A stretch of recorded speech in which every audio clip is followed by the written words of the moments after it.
like to introduce you to my new friends, although many of you have met them before. Hi. On my right here is Donatello. Hello, Barbara. Hello, how charming. Yeah. You're everything I heard you were. Yeah.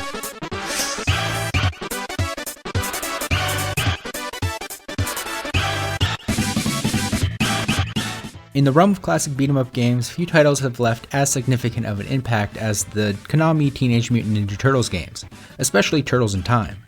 And while most are familiar with the other popular Konami beat-em-ups like X-Men or The Simpsons, and maybe even Asterix if you're from certain regions, I want to point out 3 other beat-em-ups from Konami that deserve more recognition than they get, with the hopes that you might discover one that you might have otherwise missed. Coincidentally, all 3 of these were released in 1993, and unfortunately, they were never ported at all to any platforms other than the arcade. So if any of these pique your interest, you'll have to seek out an official arcade cabinet at an arcade, or a abandoned mall, or find a way to play them.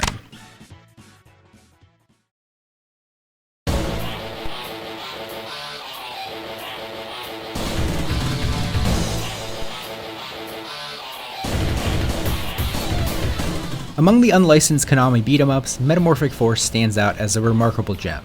It has a lot similar with both X-Men and the Turtles games, and I feel like it was Konami trying to create their own Turtles-like franchise in the vein of Biker Mice from Mars or Street Sharks. And I think that's a pretty safe assumption to make because just look at this game, it has like a prefab cartoon-ready art style. In Metamorphic Force, you play as one of 4 characters who have the ability to transform into animal forms by collecting statues. The options include a bear guy, a panther guy, a bull guy, and a wolf guy, with each playing slightly differently. I'm sure you're already drawing some parallels to Sega's Altered Beast, Rise from your grave. But this game is way better than both the arcade and Genesis versions of that. The gameplay here is super fast paced and it never wastes your time. The controls are really responsive and the visuals are super vibrant and colorful. If you're a fan of the Turtles games and especially X-Men, I highly recommend Metamorphic Force.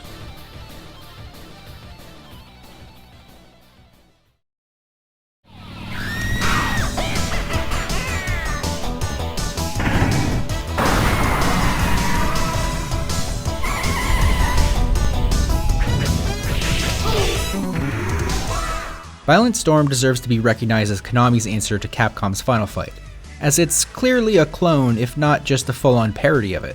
Technically it's the final game in the Crime Stoppers series, which includes Crime Stoppers and Vendetta. Violent Storm has a very familiar storyline. It echoes the tropes of Final Fight and Double Dragon. Your mission is to rescue a damsel in distress from the clutches of an over-the-top street gang. In terms of gameplay, Violent Storm follows the tried and true formula of Final Fight, but with a noticeable boost in speed. The game's responsiveness shines through just like Metamorphic Force. The music here is also wild, and it's perfect for a beat-em-up. It's pretty much just the boiled down, perfect example of what you would imagine a 90s beat-em-up soundtrack would be. The first thing that grabbed my attention though about Violent Storm was how large the characters are on screen. The level of detail these size sprites allow is really impressive for a game from '93. Given its music, the over-the-top vibe, striking artwork, and really just great gameplay feel, I highly recommend seeking out a way to play Violent Storm.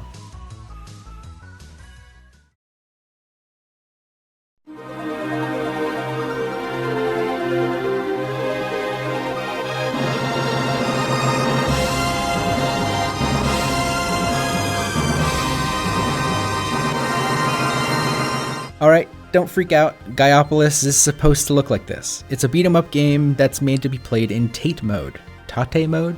Tate mode. You know, hot dog style game here.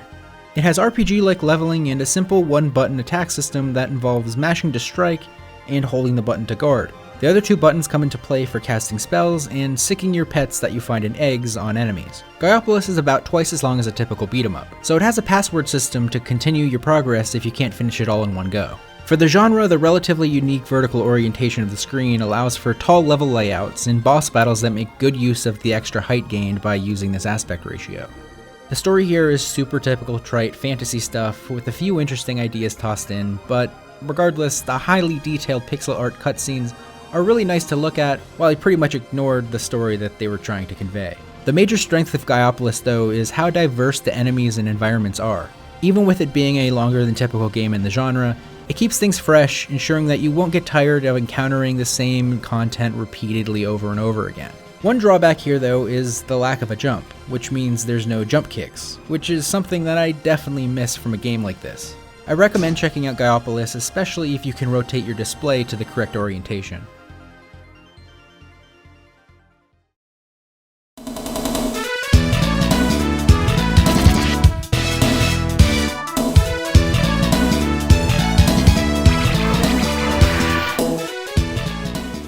Alright, those were some overlooked Konami beat-em-ups that I think deserve more love. If you have any beat-em-up suggestions for me, share the recommendations in the comments. If you enjoyed this video, I have a bunch of others that I think you might like as well. And if you like discovering games that you might have otherwise missed, join the 407 others and subscribe. Anyway, thank you for watching. Thank you for watching. Thank you for watching. Thanks for watching. Thank you for watching. Thank you for watching.